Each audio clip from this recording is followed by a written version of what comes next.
За хамтдаа эхэзнийг хүндлэхээр чуулганда цугласан тавханд баярлалаа. Тэгээд хамтдаа бүгдээрээ үргэлжлүүлэн амьсны энэхүү өдрийн гайхамшигтай энэ цагийг хамтдаа эзний үгээр үргэлжлүүлэн суралцаж тэмдэглэцгээе. За тэгэхээр өнөөдөр бол онцгой өдөр буюу дэлхий дээр байгаа сая хүмүүс эхэзэн Есүс Христийн үхлээс амьсан энэхүү онцгой тэмдэглэлт өдрийг тэмдэглэж байгаа ийм өдөр байгаа. За хамтдаа бүгдээрээ өнөөдөр Библиэс эхэзний үгийг уншицгаая. Тэгээд би та бүхэндээ өнөөдөр 1-р Коринт номын 15-р бүлгээс эзний үгийг та бүхэндээ хуваалцахыг хүсэж байна. За 1-р Коринтын 15-р бүлэг 1-ээс 11-р ишлэгийг бүгдээ хамтдаа хуваалцъя. За 1-р Коринтын 15-ын 1-ээс 11-р ишлэлээр дамжуулаад бүгдээ хамтдаа сайн мэдээний гол чухал түүхийг хамтдаа хуваалцнаа гэсэн. За бүгдээ дэлгэц рүү буюу яг эзний үгийг нэг өгүүлбэрээр нь маш анхааралтай бүгдээ уншиж эзний үг рүү анхаарлаа хандуулцгаая. За 15-р бүлгийн 1-ээс 11-р ишлэл. За бүгдээрээ хамт уншъя. За 1 2 3. Ах トゥ нараа та нарт тунхагсан сайн мэдээгээ би та нарт мэдүүлье. Та нар түүнийг хүлээн аваад түүндээ зогссон. Хэрэв миний тунхагсан үгийг та нар баримтаж бас дими хоосон итгээгүй бол та нар түүгээр аврагдсан. Учир нь би хүлээн авсан зүйлийнхээ хамгийн чухлыг та нарт дамжуулсан. Бичвэрийн дагуу Христ бидний нүглийг улмаас өгсөн бөгөөд оршуулгдсан. Бичвэрийн дагуу 3 дахь өдөртөө амьлуулагдсан агаад Кеп дараа нь өнөөх 12-т үзэгджээ. Үүний дараа тэр 500 гаруй ах トゥ нарт нэг мөчөд үзэгдсэн бөгөөд одоо болтол тэдний олонх нь амьд байна. Харин зарим нь нойрсжээ. Тэр дараа нь Яаковт тэгээд бүх элч нарт үзэгдсэн.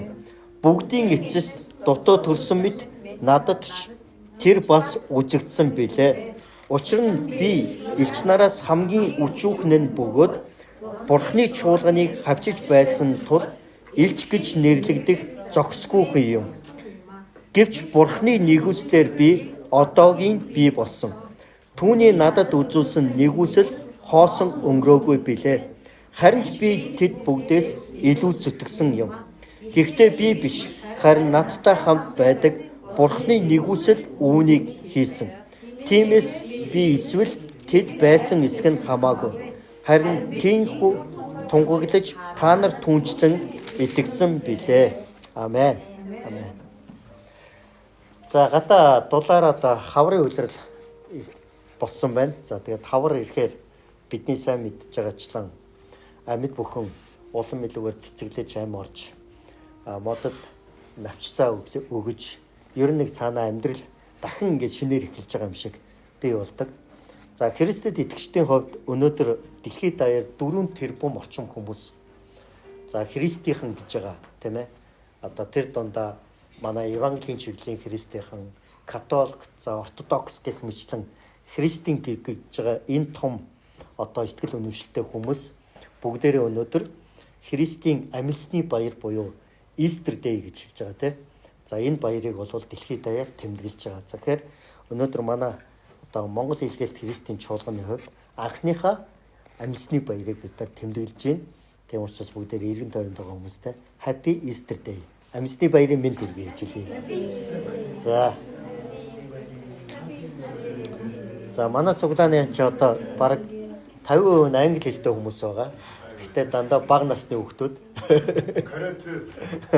За солонгос хэлтэй хүмүүс бас их байгаа.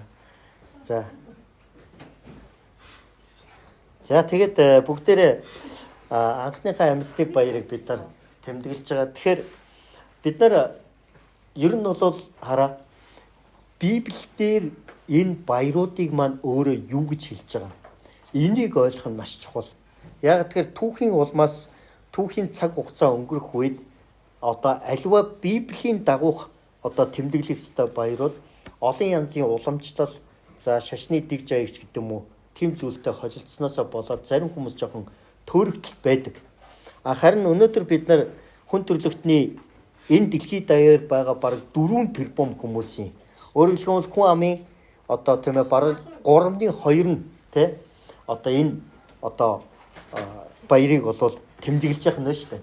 За тэгвэл энэ монголчуудын хувьд одоо энэ амьсны баяр буюу Easter Day маань ямар утга учиртай вэ гэдгийг хэдүүлээ өнөөдөр Библиэс хамтдаа бүгдээрээ суралцсанаа гэсэн. За тийм учраас Библиэс суралцахын тулд Библи рүүгээ хэдүүлээ маш анхааралтай өнөөдрийн уншсан 1-р Коринт номын 15-р бүлгийн 1-ээс 11-р ишлэлийн дагуу хэдүүлээ маш одоо чухалчлан үзнэ гэсэн үг. За бүгдээрээ Библийн ишлээ харъя. Эхлээд тийм ээ 1-р Коринтын 11-ийн 15-ийн 1-р ишлээс харах юм бол энд ингэж хэлсэн. Ах トゥ нараа та нарт тунхагласан сайн мэдээгээ би та нарт мэдүүлье гэж хэлсэн мөн. За тэгээд та нар үүнийг хүлээн аваад түүндээ зогссон.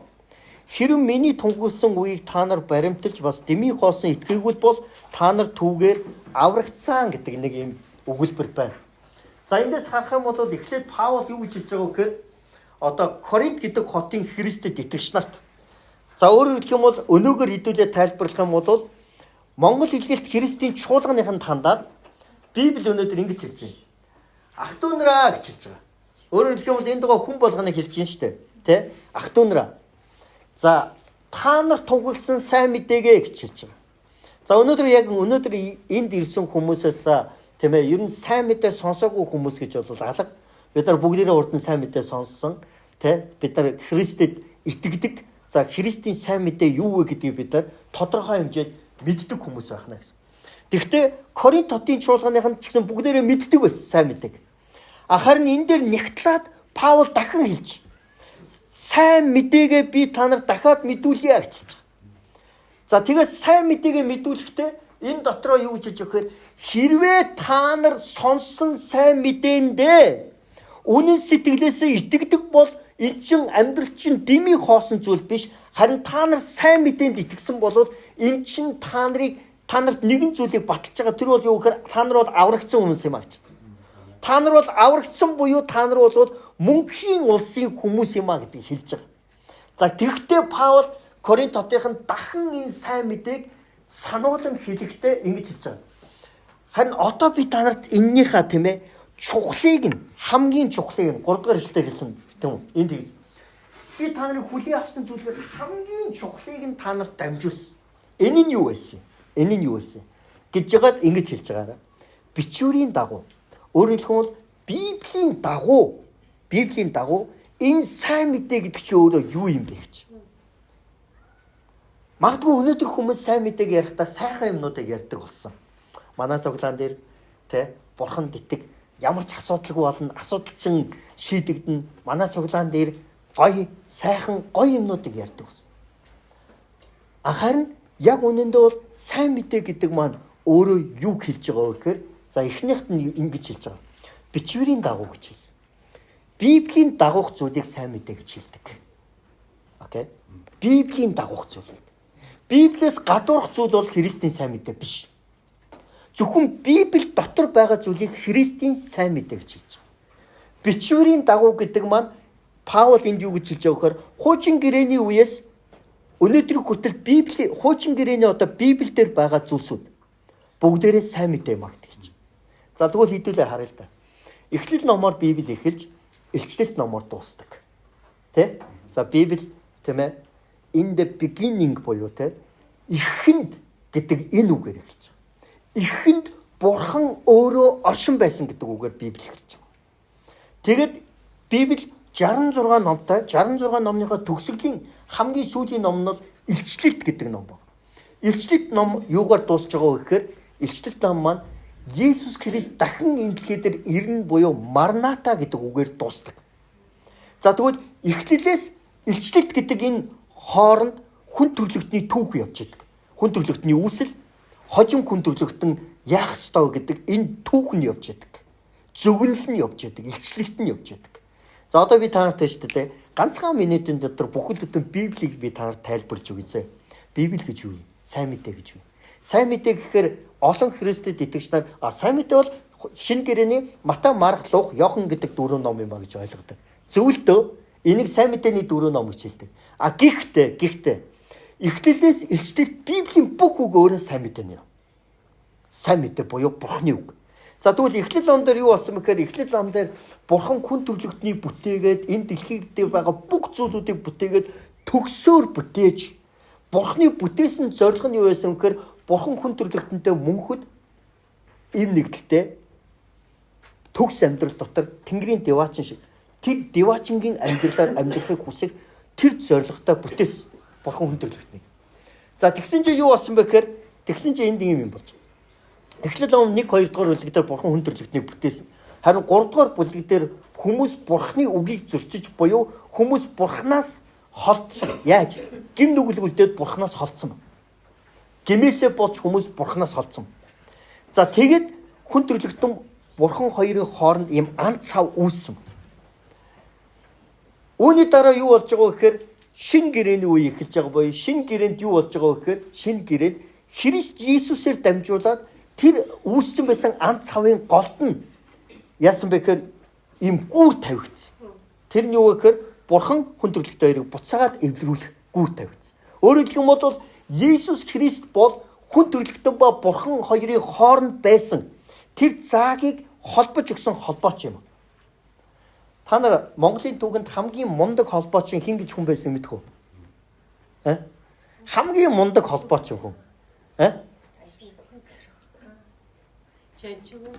Яг үнэ. Агнах чи мэдлэг гэж та. За 1945 онд Япончуудтай байлжсэн тулалдаанд Жанчуу гэдэг агуу холбоочин тэр хүний хийсэн үйл хэрэг үнэхээр гайхамшигтай зүйлийг бүтээсэн учраас хэдийгээр 45 онд тэр гайхамшигтай зүйлийг хийсэн боловч тэр холбоог байгуулсан боловч 1975 онд түүнийг Монгол улсын тэмээ одоо ямар шагналаар үлээ? Шагнсан Баатар, Монгол улсын Баатар шагнсан. За Жанчуу гэдэг энэ хүн юу хийсэн бэ гэхээр яг ширүүн фронтын ширүүн тулалдаанд дунд ямар үүрэг авсан бэ гэхээр за чи ард байгаа тийм ээ хүчийг тийм ээ анги нийтгэлтэй бид нарыг холбох хэрэгтэй гэдэг тийм даалгавар авсан. Тэгээ мань нөхөр нөгөө холбооч учраас холбоогоор анги нийтгэлтэй холбогдох гэсэн чинь нөгөө холбооных нь шугам нь тийм ээ тасарсан байсан. Тэгээ тэр тасарсан холбоогоо олохын тулд мань нөхөр яасан бэхээр яг дайсны тийм ээ гарлж байгаа тэр тийм тулааны яг халуун цэг рүү тэр явж холбоогоо олох хэрэгтэй болсон. Тэгээ мөлхөөд ингээд яваад тулалдангаа мөлхөөд яваад тэр холбоогоо шалгаж явж байхдаа мань нөхөр яасан бэ гэхээр 2 удаа буудуулж шархацсан ба. Нэг нь бол нэг гарандаа нөгөөдг нь хөлөндөө. Тэгсэн ч гэсэн явсаар хагаад очиод яасан бэ гэхээр яг тэр тасарсан холбоогоо олсон ба. Тэгээ олоод нэг гараараа холбож байгаа дахиад яг тэр буудуулаагүй байсан гартаа дахиж шархацсан ба. Тэгээ мань нөхөр яасан бэ гэхээр шархацсан ч гэсэн хөдөлж чадахгүй гартаа байсан ч гэсэн шүдээрээ зуугаад нөгөө утсыг нь холбож шүдээрээ зуугаад тийм ээ фронт дээр байсан тулж исэн айрмаа артлынхаа анги нийтгэлтэй холбож өгөөд тэгээд насурсан хүн байдаг. Тийм учраас холбооч нь Жанчуу гэж алдартай Говьалтай аймгийн хүн байгаа шүү дээ. Тэгэхээр өөрөөр хэлэх юм бол түүнийг яг фронт дээр тулж исэн хүмүүс айрмаа ард байгаа хүчтэйгээ холбосон холбоосоор дамжуулаад тэрхүү тулалдаанд монголчууд ялалт байгуулсан байдаг. Тэгвэл Иесус Христ тасарсан хүн төрлөختний амьдралыг тасарсан Бурхантай тасарсан байсан тэр харилцааг холбож өгөхийн тулд энэ дэлхийд тэр ирсэн ба энд ингэж хэлж байгаа. Энэ үстэй хамт бичвэрийн дагуу Христ бидний нүглийн улмаас өгсөн бөгөөд оршуулгацсан гэж хэлсэн. Өгсөн бөгөөд оршуулгацсан. Иесус Христ энэ дэлхийд ирээд бидний төлөө тэр Библийн дагуу буюу бичвэрийн дагуу гэж хэлж байгаа. Хуучин гэрээний бүхэлдэн 39 ном юг зөвгөнсөн байдаг вэхээр Христ аврагч буюу Месая энэ дэлхий дээр ирж хүн төрлөختнийг аврахын тулд тэр загалмаа дээр нас урж урсгсан тэр ариун цусаараа тэр хүн төрлөختний гмийг уучилж тэр гмийнх нь өрийн төлөөсийг төлж тэр хүн төрлөختөнд авралыг өгнө гэдэг энэ зүгнэлийг бичвэрийн дагуу буюу Библи бидэнд хэлсэн байдаг. За би та бүхнээс нэг асуултыг асууя. Тэр бол юу гэхээр та өөрийгөө ямар нэгэн байдлаар гэмтээ хүн гэдгээ та хүлээн зөвшөөрөх үү?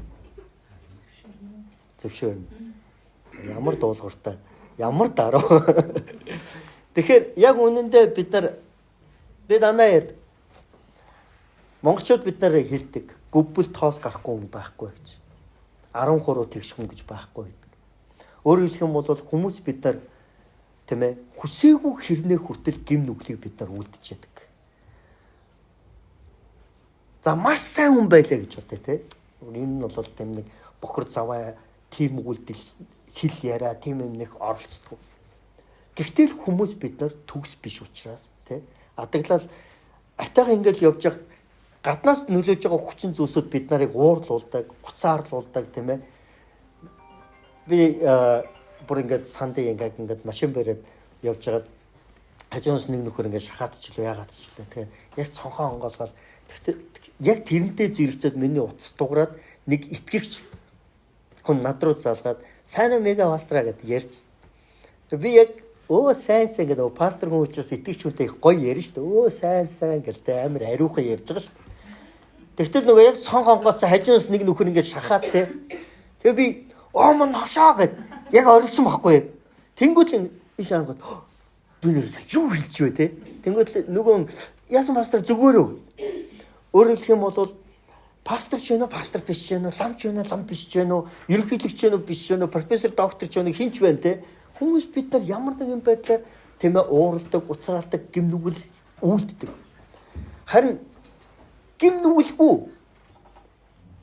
цор ганц ариун тэр Есүс Христ бидний тэр бүх гимнүглийн төлөөс буюу гимнүглийн хор уршиг, гимнүглийн тэр шийтгэлийг өөр дээрээ аваад Есүс яасан бэхээр загалмаа дээр биднийг аврахын тулд тэрээр үхлийн тэр шийтгэлийг бидний өмнөөс авсан гэдгийг Библи бидэнд хэлдэг. За тэгвэл өнгөрсөн 5 дахь өдөр бид нар Good Friday буюу за монголоор бол ээлт баасан гар гэж орчуулад ивэлт баасан гар гэж ажиллаж. Өөрөөр хэлбэл хараа Есүс Христийн нас орсон өдрийг тэмдэглэж байгаа байхгүй. Нас орсон өдрийг ээлт гэж хэлэхээр нэг тийм сонирн байгаа өстой хүн нас орчод. Гэхдээ яагаад ээлтэй вэ гэхээр Христийн үхэл танд надад ээлтэй. Яагаад гэвэл Христийн үхлээр дамжуулаад бид Бурханаас авралыг авсан. Үүнийг сайн мэдээ гэж хэлдэг. Сайн мэдээ гэж хэлдэг. За тэгвэл хэдүүлээ Есүс Христ хараа та бидний төлөө загалмаа дээр нас орохдоо Лук номыг бид нар үзэж байгаа. Лук номон дээр Есүс загалмаа дээр 3 үгийг хэлсэн байдаг тухай Библиэд бичсэн. За хэдүүлээ харъя. Библиэд Лук номон дээр Есүс 3 үгийг хэлсэн байна. За энд ингэж хараа. Лукын 23 дугаар бүлгийн 34-р эшлэлээр нэг юм Христ загалмаа дээр хадагдсан. За тэгээд эхлээд юу гэсэн 34-р эшлэлээр аава тэднийг уучлаас учир нь тэд юу хийж байгаагаа мэдэхгүй байна гэж хэлсэн байна. За одоо нааш харж байгаа. Энд юуны тухай гарч байгаа вөхөр хүмүүс Есүс Христийг Ромын цэргүүд загалмаа дээр цовдлчээд "Хей, чи үнэхээр Месая аврагч Бурхны хүү, чи үнэхээр бүхнийг чаддсан бол өөрөө өөрийгөө аваад буугаад ирэлтэ" гэж Есүсийг доромжилж ирсэн. Есүсийг тэд загалмаа дээр хадсныхаа дараа жадаар тэд хатгаж ирсэн. Тэд нулимж ирсэн. Есүсийг тэд буруутгаж ирсэн. Харин Есүс яг тэр үед юу хийжсэн мэхээр за станараа та нар эннийхээ хариуг хүртэндээ би өстө удахгүй өглөөс амилж байгаа та нарыг станаар легон юр бусын элч нартай ирж байгаа та нарыг би шийтгэндээ гэж хэлээг. Та нараас би өшөөгөө авдаа гэж хэлээг. Харин Есүс энд юу хийжсэн мэхээр өөрсдөө энэ доромжилж өөрийг нь загалмаад хадсан хүмүүсийн төлөө Есүс Бурхан танд нь залбирахдаа Бурхан минь аава та юу хийж байгаагаа мэдгүй байгаа эдгээр хүмүүсийг уучлаач гэжсэн. Өөрөөр хэлэх юм бол за сайн мэдээ гэж юу вэ гэхээр ягаад сайн мэдээ гэж байдаг вэ гэхээр за нааш харж. Сайн мэдээ гэдэг бол нэгдүгürt нь Бурхан өөрийнхөө Есүсээр дамжуулаад таны миний хийсэн гим нүглийг уучлах гэж ирснийг сайн мэдээ гэж хэлж байгаа. Амен. Есүс загалмаа дээр хамгийн сүүлийнхээ амьдралын хамгийн сүүлийнхээ мөчөд хүртэл хүмүүсийг уучлахын тулд Бурханаас залбирч ирсэн. Есүс биднийг уучлахын тулд тэр хийсэн гим нүглийг мань уучлахын тулд Есүс энэ дэлхий дээр ирж тэр загалмаа дээр нас орсон. Хоёрдугаар загалмаа дээр хэлсэн хоёр дахь үг. Есүс түүнд үннээр би чамд хэлье. Өнөөдөр чи надтай хамт Деваачнд байх болно гэж хэлсэн. Энэ их сонирхолтой түүх гарч Ромын хуулийн дагуу хулгай хийсэн хүмүүсийг яасан бэ гэхээр загалмаа дээр цовдлдог байж. Есүсийн цовдлогж исэн загалмаа хоёр талд нь хулгай хийгээд баригдсан, дээрэм хийгээд баригдсан хоёр хүн байсан. Тэгээд тэр хоёр хүн загалмаа дээр хадагдаад өгөхийнхээ өмнө Есүс рүү хандаад нэг нь ингэж хэлсэн. Оо Есүс ээ, чи надтай адилхан гим нүгэлтэй учраас чи загалмаа дээр хадагдсан юм байна. Чи надтай адилхан тийм нүгэлтэй хүн байж таа гэж хэлж яхад нөгөө хүн нь Есүс рүү хараад чи бол гим нүгэлгүй. Аврагч Есүс ээ. Хожмын тэр тэнгэрийн устай орохдоо намайг та бас оруулж, намайг та аварч, намайг та бас тэнгэрийн Деваачнд аваач гэж энэ хүн Христэс авралыг гуйсан. Харин яг тэр үед хамгийн сүүлчийн мөчид Есүс, өөрөөр хэлбэл Есүс амьдралынхаа хамгийн сүүлчийн төгсгөлийн тэр мөч хүртэл хүмүүсийг аврахаар байсан ба энд юу гэж хэлж байгаа гэхээр үннээр би чамд хэлье. Өнөөдөр чи надтай хамт Деваачнд очих болоо гэсэн. Христ юуны төлөө ирсэн бэ гэхээр гинтэй хүмүүс тэр загалмаа дээр үхэх ёстой байсан. Тэр мөнхийн тамд орох ёстой байсан гинт хүмүүс биднийг аврахын тулд Есүс энэ дэлхий дээр ирсэн ба тэр амьдралынхаа сүүлийн мөч хүртэл биднийг аварсаар байсан гэсэн. Хүмүүсийг аварсаар байсан. Амен. Та нар Шинэ Гэрийн Бүтгэл гэдэг кино үзсэн үү? Яадаг вүлээ? Еврей хүүхдүүд биш ээ. Еврей хүмүүсийг аваад. Тэр Шинэ Гэр гэдэг тэр офицер өөрийнхөө бүх эд хөрөнгөөр дамжуулаад еврейчүүдийн хомголон устгаж исэн тэр фашистуудын тэр тийм ээ одоо зүйлээс хүмүүсийг еврейчүүдийг аварч исэн. Тэгээ хамгийн сүүлд нь тэр кино бол дуусахтаа тэгж байгаа штэ нөгөө нэг аварсан еврейчүүдийнхаа листийг ингэж үзээ те. Тэгээд өөрөө нөгөө нэг гартаа нэг юм бөгчтэй байсан те. Тэг хэлдэг штэ. Энэ бүгжийг хүртэл би зараад те өгөөд нэг хүнийг аварч болох байж та гэж. Тэр хүн хэлж байгаа байхгүй. Энэ бол бодит байдлаас сэтүүлсэн, баримтат байдлаас сэтүүлсэн тийм. Тэгвэл хүн төрлөختний хамгийн бодиттой, хамгийн баримтат, хамгийн үнэн түүх бол юу вэ гэхээр Христ таныг, намайг эцэг хүртэл тэр одоо ч гэсэн тэр биднийг аврахын тулд өөрийнхөө ажлыг хийсээр байдаг ба Христийн үгэл таны, миний авралын төлөө байсан. За 3 дугаарт нь Есүс юу гэж хэлсэн гэхээр Есүс аава би таны гарт сүнсээ даатгая гэжсэн. Есүс Христ сүүлийнхээ амьсгалыг хураах хүртлээр тэр яасан бэ гэхээр өөрийнхөө бүх зүйлийг Бурханд даатгаж амьдэрдэг байсан. Бурханд даатгаж амьдэрдэг байсан. Тэгэхээр бид ч гэсэн өөрсдийнхөө амьдралыг үхэл амьдрал бол Бурханы гарт байдаг учраас бид өөрсдийнхөө амьдралын өдөр болгоныг цаг мөч хорон болгоныг Бурханд даатгаж, Бурханд итгэж амьдрахыг сайн мэдээ гэж хэлдэг. За тэгвэл энд хэлсэнчлэн за түрүүний ишлэл рүү очив. Паул Коринтын тандаад би сайн мэдээгээ та нарт дахин чухлыг нь тунхаглая гэж хэлж байгаад юу гэж хэлж байгаа гэхээр Христийн сайн мэдээ гэдэг бол тэр бидний төлөө Библийн дагуу загалмаа дээр нас орж өгсөн боловч оршуулгдсан маа гэдгийг хэлсэн байна.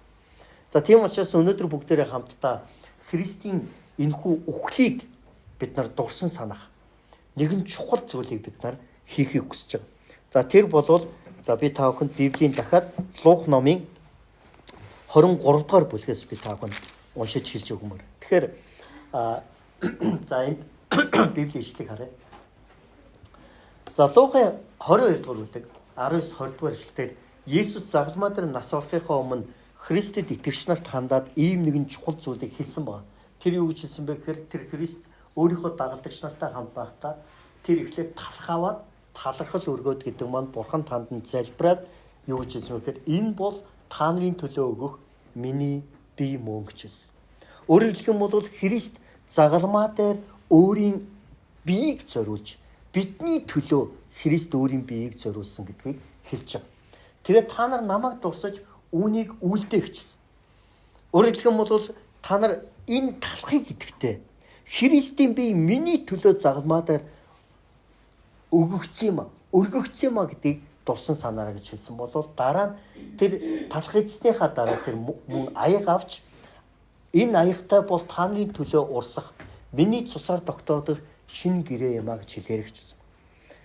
Өөрөөр хэлэх юм бол Христийн загалмаа дээр урсан цусаар дамжуулаад бид Бурхантай эвлэрч хүн төрлөختөнд нөгөө Бурханаас гим нүглээсээ болоод салцсан байсан тэр харилцаа буцаж нийлж бид шинэ гэрээнд буюу бид Христээр дамжуулан түүний уучлал түүний бидний төлөө өргөсөн тэр амиар дамжуулаад бид Бурханы хүмүүс болсон ба Тэнгэрийн Деваач улсын иргэд болсон юм а гэдгийг маань сануулдаг баг.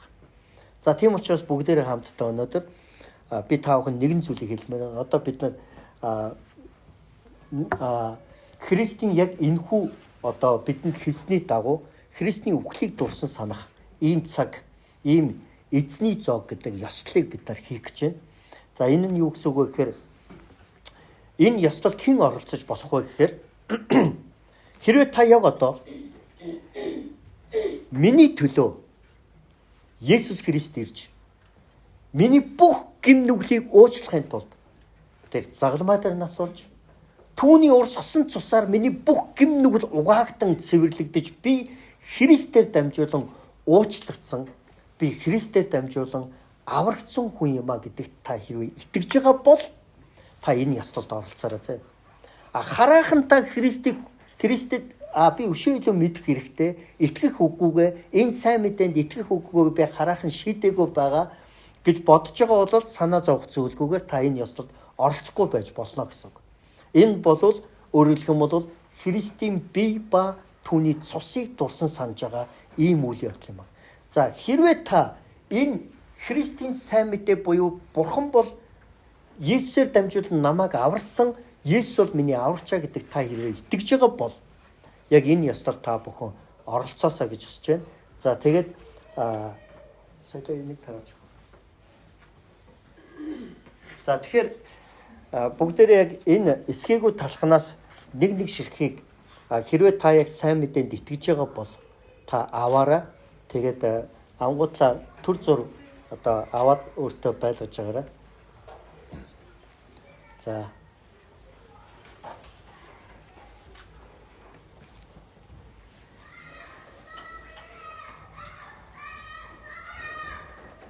чиг энийг тавьчих.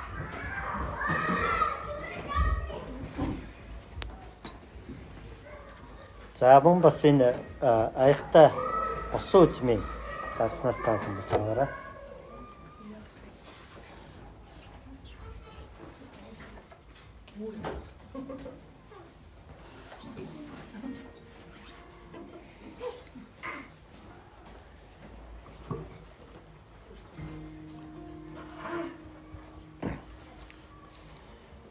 За бүгдээрээ яг энэ цагт өөрсдийн оюун бодол зүрх сэтгэлээ бас яг Бурхан руу хандуулцгаая. Тэгээд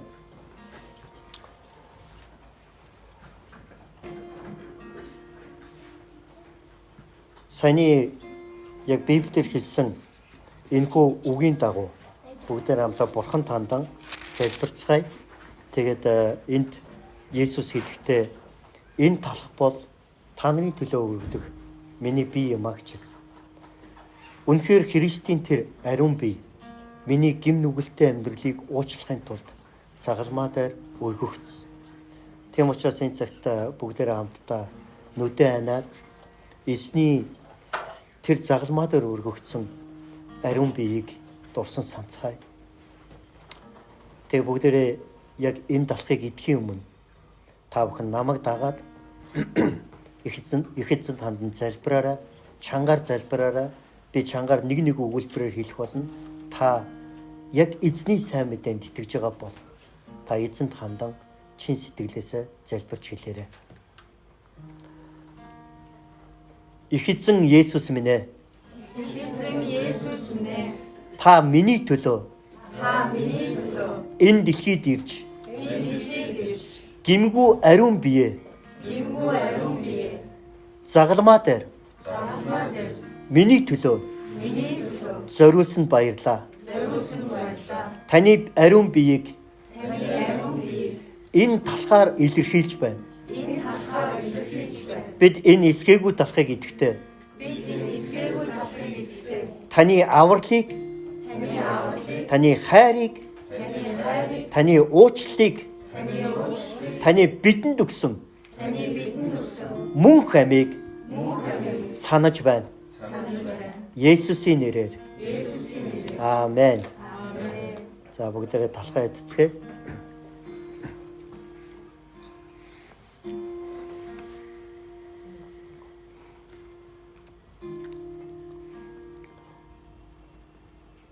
Үүний дараа Есүс аягтайг аваад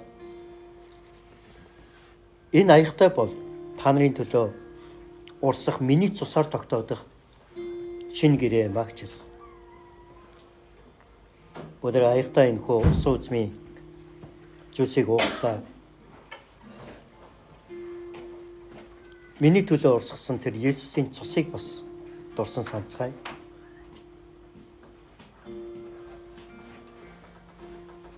Дахин бүгдээрээ эзэнд хандан яг саяных шиг залбирая. Аврагч эзэн Есүс минь. Танд баярлалаа. Таны ариун цус. Нүгэлт миний гмийг угаахын тулд загалмаа дээр урссан. Таны цус бидэнд шинэ гэрээг дахин өгсөнд тань баярлаа. Цусны урсгал үгүй бол аврал байхгүй гэж хэлсэн. Харин та биднийг аврахын тулд эцсийн тусалд цусаа өгсөнд баярлаа. Есүсийн нэрээр залбирanгуйлаа. Амен. Бүгдээ энэ дарсыг ууцгаая.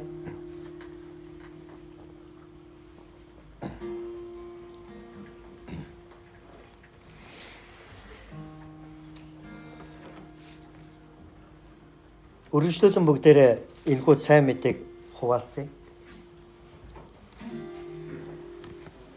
Нэгэн мусульман шашинтай хүн Метан гэдэг одоо христийн Метан гэдэг тэр одоо хотод очиод тэнд бол юу байдаг гэхээр түүхэн дэх одоо ислам шашны үндэслэгч Мухаммедийн одоо булшин байдаг, цогцсон байдаг. За тэгээд хэлсэн байдаг. Христэд итгэгчээс тэр мусульман шашинтай хүн асуусан. Манай шашныг үндэслэгч Мухаммедийн цогцос бол одоо энд байдаг. Харин танаа Есүсийн чинь танаа шашныг үндэслэн Есүсийн чинь цогцос хаана байд юм бэ гэж. Хааш байдгүй шүү дээ. Харин тэр хүн юу гэж хэлсэн бэ гэхээр Христэд итгэгч хүн Есүсийн цогцос гэж байхгүй. Яагаад гэвэл Есүс үхлээс амилсан юм а гэж. Бид нар түүхэнд алдартай хүмүүсийн бунхан цогцыг бид нар хүмүүс хүн төрлөختөнд түүхэндээ тэмдэглэсээр байдаг. Жишээлбэл Оросд Ленни бунхан Египтэд хаалсан 3000-аас 4000 жилийн өмнөх одоо тийм ээ фараонуудын тэр цогцыг занданшуулан хатааж одоо ч гэсэн байдаг гэж хүмүүс ярьдаг. Харин энэ дэлхий дээр түүхэндх агуу хүмүүсийн дундаас ганц л хүний цогцос 3 хоног байсан байдаг. Тэр болвол Христийн цогцос буюу Христийн бие байсан. За энэ тухай түүхэн баримтыг бүгдээр хамтаа дараагийн нэгэн ишлэлээс харъя. За Лук номын 24-ийн 1-7 дугаар ишлэлээр за хамт уншъя. 1 2 3. Харин 7 хоногийн эхний өдөр эрт үүрээр тэд булшин дээр ирэхдээ бэлдсэн ангилан үнэртнээ авчрав. Булшнаас хадыг өнгөрүүлэн зайлуулсныг тэд хараад дотгош орсон боловч эзэн Есүсийн цогцыг олсонгүй. Тэднийг мэгдэж байх зур үзэгтэн гэрэлсэн говцтой 2 хүн гинэт дэрэгдэн зогсож байлаа. Мөнх эмэгтэйчүүд айн сандарч нүрээ газар хүртэл бүхийсэнд тэд та нар үхсдийн дунд амьд нэгнийг хайна вэ? Тэр энд байхгүй амьдсан. Галилд байхдаа та нар юу айлдаж байсныг санацгаа. Амен. За бүгдээрээ намайг дагаад хэлээрэй. Та нар юунд үхсдийн дунд амьд нэгнийг хайна вэ? Тэр энд байхгүй. Тэр амилсан. Амен. Бүгдээрээ эргэн тойронд байгаа хүмүүстээ Есүс амилсан шүү гэж хэлээ төхөө.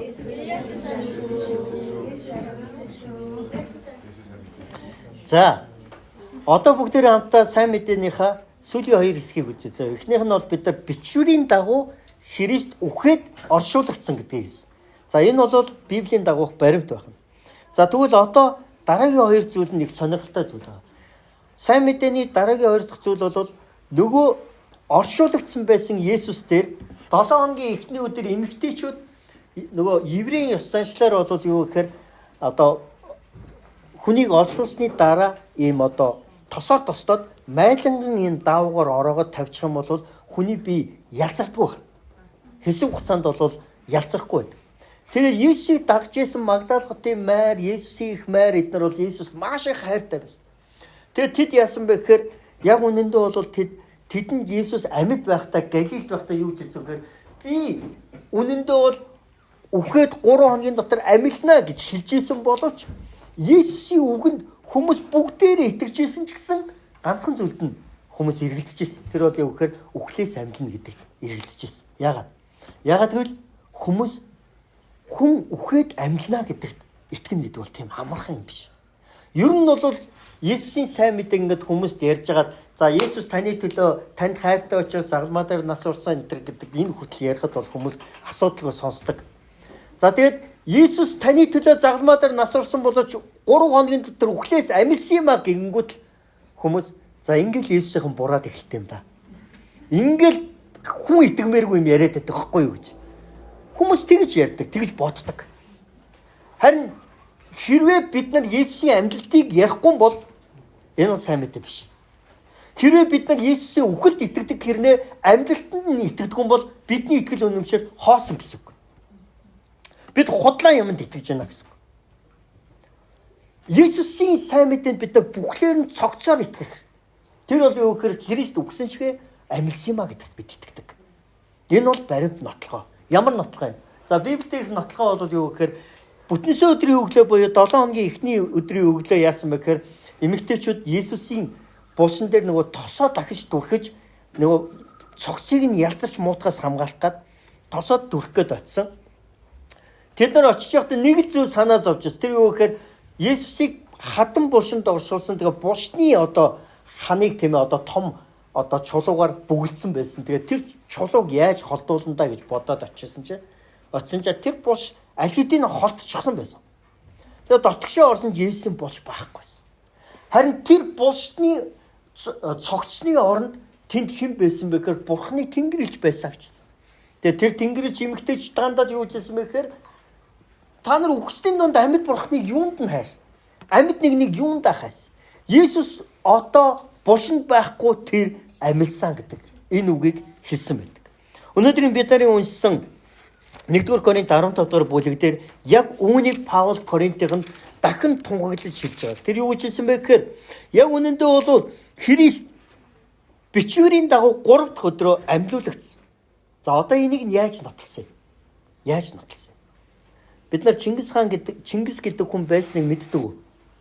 Та нар итгэдэг үү? Та нар Чингистэй уулзч байсан юм уу? Чингис хаантай уулзж байгаа. Гэхдээ ягаад бид нар Чингис хаан 13 дугаар зууны үед байсан. Тэр Монголын эзэнт гүрний нэгтгсэн. Тэр дэлхийн түүхэнд 40 улсыг мөхөөж дэлхийн тэн хагасыг эзэлсэн. Жинхэнэ бидний өвөг дээд эзэн Чингис хаан гэдэг ягаад монгол хүн болгон итгэдэг юм? Бид уулзаагүй хэрнээ ягаад итгэдэг юм? Тэр чинь ингээд нэг юм за Чингис гэдэг хүн байсан үгүй гэж лабораторид ингээд туршилт хийгээл нэг ус мус нийлүүлээд ингэж ийсэн. Оо энэ туршилтаар Чингис хаан байсан юм байна гэдэг шинжлэх ухааны туршилт хийгээд мэдэх үү? Үгүй тийм. Юунаас мэдтээ? За Монголын нууц тавчаанаас. Юунаас мэдтээ? Түүхээс. Юунаас мэдтээ? Бид үнэхээр өвгдөөцийнхөө уламжлалт дээрсэн тэр аман болон бичгийн тэр түүхэн олдруудаас бид нар Чингис хаан тэр Тэмүүжин бүр төрхтөө шагаан чинээ нүж атгад төрсөн Чингис хаан гэж бид нар мэддэг. Нууц тавчаанаас бид нар түүнийг мэддэг. Түүхээс мэддэг. Яг үнтэй адилхан Есүс амьсан уу үгүй юу гэдгийг бид Библиэс мэддэг. Есүс амьсан уу үгүй юу гэдгийг Библи бидэнд хэлэхдээ ингэж хэлж байгаараа. Наашаас харж байгаа. 5 дугаар ишлэлээр амьлуулагдсан агаад Кеп дараа нь өнөөх 12-т үзэгдэж үүний дараа тэр 500 гаруй ах дүүстэй үзэгдсэн гэжсэн. Есүс үхлээс амьсныхаа дараа Кеп буюу Петртэй уулзсан байдаг. За одоо наашаасаа гарч заа. Хараа Петр гэж хинбэ гэхээр Есүсийн 12 дагалдагчийн нэг. Гэхдээ Есүс яг загалмаа дээр цовдлогдох гээд баригдах үед Есүсийг хамгийн ойрхон дагжилсан Петр Есүс 3 удаа уралсан байдаг. Хүмүүс Есүсийг барьж авсан. Тэгээд дараа нь хүмүүс Петрийг хараад энэ нөгөө Есүсийн дагалдагч Есүстэй хамт явж исэн хүн байж тээ. Энэнийг ч барьж авъя та гэж хэлэх үед Петр яасан үг үгүй Петр Есүсийг чи танихгүй гэд 3 удаа уралсан байдаг. Есүс өөрөлдгөнд Петр Есүс холдсон байсан. Петр Есүсийг орхисон байсан. Петр үхлээс айж байсан. Петр хулчиж байсан. Гэхдээ яасан гэж Есүс амьсныхаа дараа хамгийн түрүүнд өөрөөс нь урвсан, өөрийг нь үгүйсгсэн, өөрийг нь буруутгасан, өөрөөс нь үнэхээр холдсон байсан Петр дээр очсон. Тэгэд Есүс Петр дээр очиж юу гэж асуусан гэж Иохны хүү Симон Петр чи надад хайртай юу гэж асуужсэн байдаг. Энэ уулзалтаас болж Христ үхээд амьлсан, амьлаад Петртэй уулзсан уулзалтаас болоод Петр гэдэг хүн хэн болсон бэ гэхээр үлдсэн бүх амьдралаа Есүсийн төлөө зориулсан. Тэр бүр Есүстэй адилхан бүр загалмаадаар цовдлогдож нас орсон. Тэр Есүстэй адилхан цовдлогдох тэр буруутгалыг авахтаа тэр юу гэж хэлсэн бэ? Би эзэн Есүс маань яг ингэж дээшээ хар загалмаадаар цовдлогдсон байхад би яаж түүнтэй энэ зэрэгцэж үхэх вүлээгээд загалмаадаар уруу тишээ хадагдаж нас орсон Христийн дагалдагчтай нэг бол Петр байсан. Өөрөөр хэлбэл тэр амьлсан Есүсийг хараад бүх зүрх сэтгэл амьдралаа Есүст өгөхөр болсон. За одоо харж байгаа. Сайн мэдээ гэдэг бол үхлээр дуустдаггүй харин амжилтаар дахин ирэх Есүсийн түүхээр дуустдаг. Хэрвээ та тийм ээ үнэхээр нүдэн дээр чинь нас орсон хүн амьлаад тэр хүн амьж босч ирэнгүүтлээ та нар намайг хар. Бурхан намайг амьлуулсан. Би одоо амьд байна гэд яг боддоор ингээд нүдэрээ тааны нүдэн дээр ингээд амьлаад босоод ирэх юм бол та магадгүй хизээч хэрэгэлцэхгүйгээр бурханд итгэх байх тийм үү? Яг л нүдээр харчиж байгаа учраас. Харин Петр яг энэ нүдээр харсан. Түүнийгээ Петр бичиж тэмдэглэсэн баг. Тэгэхээр энэ нь юу гэсэн үг вэ гэхээр сайн мэдээ бол баримтаар нотлогддог түүхэн үйл явдал юм ба.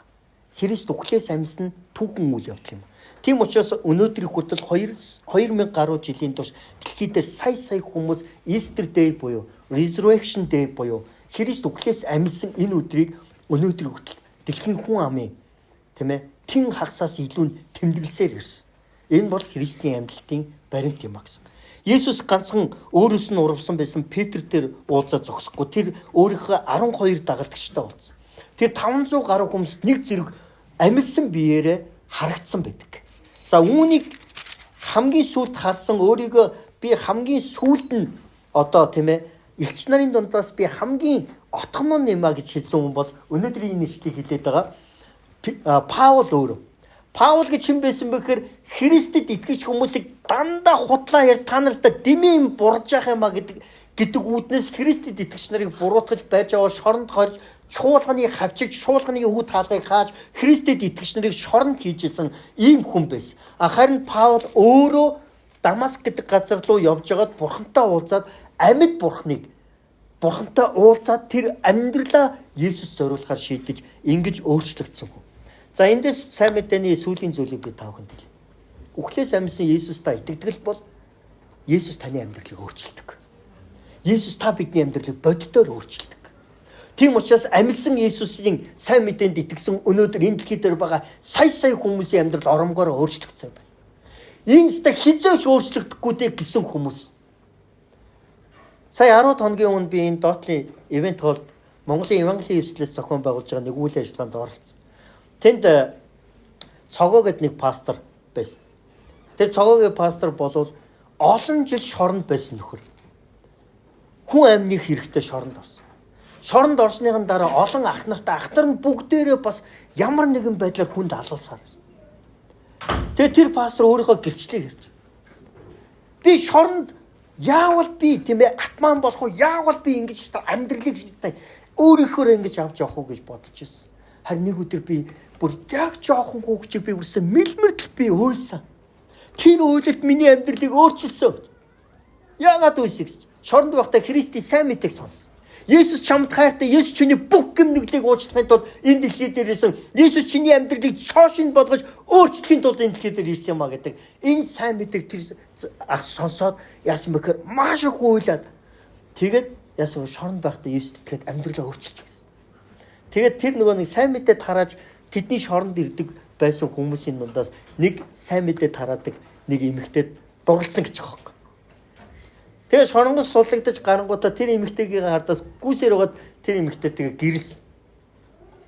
Одоо тэр хүн пастор хүн болсон. Одоо тэр хүн айрыг, таймыг, тийм зодоо модоо тийм юмс маш хол. Одоо тэр хүн нэг л юм хийдэг. Тэр хүн одоо Монгол орны бүр өнцөг булан бүр аймаг сум баг тэр бүр говийн ганц айл руу хүртэл очиж сайн мэдээ тараадаг ийм пастор хүн болсон. Тэгээ тэр пастор тэр үйл ажиллагаан дээр ирээд тэр үйл ажиллагаа бол пастор ахлагч нарын үйл ажиллагаа байсан. Тэр пастор гарч ирээд тэгж хэлж байгаа. Пасторудаа юу хийгээд байгаа юм бэ? Сайн мэдээгээ тараая л да. Монголоо аваръя л да. Монголчуудаа энэ гайхамшигтай сайн мэдээг бүгдээрээ хүргэе л да. Бүгдээрээ сайн мэдээний төлөө явцгаая. Бидний гол хийх ёстой зүйл чинь энэ биш гэж юу гэж уриалж байгаа байхгүй. Бидний амьдралыг юу өөрчилдөг вэ гэхээр сайн мэдээ өөрчилдөг. Тийм учраас за энэ өстө өөрчлөхгүй дээ энэ өстө энэ чигээрээ байж байгаа л өнхрөө дундаа гэж байгаа хүнийг ч гэсэн бурхан өөрчилсөн байдаг. Энэ бол сайн мэдээний хүч чадал. Энэ бол амжилтын хүч чадал юм а гэсэн. Энэ амжилт бидэнд жинхэнэ амьдралын утга учирыг өгдөг.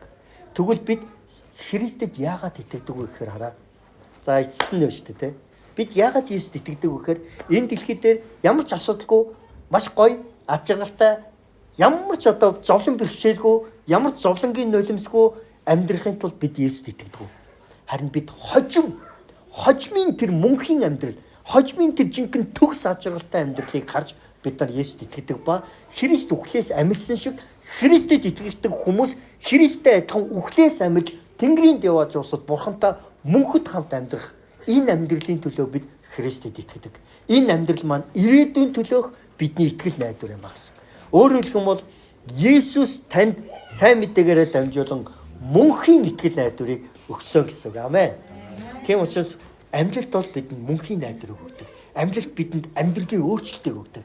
Амжилт бидэнд баяр хөөргийг өгдөг. Амжилт бидэнд жинхэнэ хүн байхын утга учир зорилгыг өгдөг юм а гэсэн. Есүс үхлээс амьдсан амьд бурхан. Амен. Тийм учраас та сайн мэдээнд бүрэн итгээрэй. Тэр сайн мэдээ бол та биднийг аврах хүч чадал юм а гэсэн. Амен.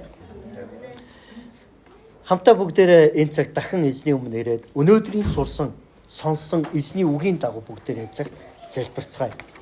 Би таныг энэ цагт Бурхны сайн мэдээг дахин нэг удаа эргцүүлэн бодосоо гэж хүсэж байна. Үхлээс амьдсан Есүсийг та өөрийнхөө зүрх сэтгэлд үнэхээр хүлээж авч Есүсээр дамжуулан танд мөнх ам өгөгдсөн үү? Есүсээр дамжуулан та авралыг хүлээж авсан уу? Та яг одоо магадгүй энэ хороог орхилоо гэхэд та Тэнгэрийн Деваачнд Бурхан дээр очино гэдэгтээ та итгэдэг үү?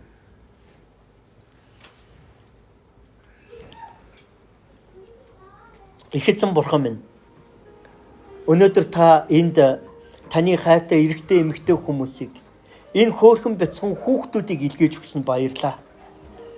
Эзэн Бурхан минь, тэгээд та бидэнд амжилтын баярын сайн мэдээг дахин сануулж, дахин тунхаглаж өгсөнд баярлаа. Яг одоо энэ цагт би таны өмнө зүрх сэтгэл оюун бодлоо нээгээд таны сайн мэдээний өмнө ирж байна. Бид таны сайн мэдээнд, таны үхэл ба амжилтанд бид 100% огт эргэлзээгүйгээр бид итгэхийг хүсэж байна эзэн. Бидний зүрхэнд та сайн мэдээгээ нутагшуулж, бидний зүрхэнд та сайн мэдээгээ цэцэглүүлж өгөөч эзэн. Бурхан минь, та бидний төлөө өгч, та бидний төлөө амилж, та бидний төлөө тэнгэр өөдөө одож, та хожим дахин ирж ухсан амьд бүх хүнийг шүүх болно. Харин тэр шүүлтэнд бид нар орохдоо танаас Тэнгэрийн Деваачнд бол очих тэр авралыг, тэр эрх мэдлийг, тэр боломжийг авсныхаа төлөө тань талархаж байна эзэн. Энэхүү авралын төлөө тань талархаж Есүсийн нэрээр залбирanгуйлаа. Амен.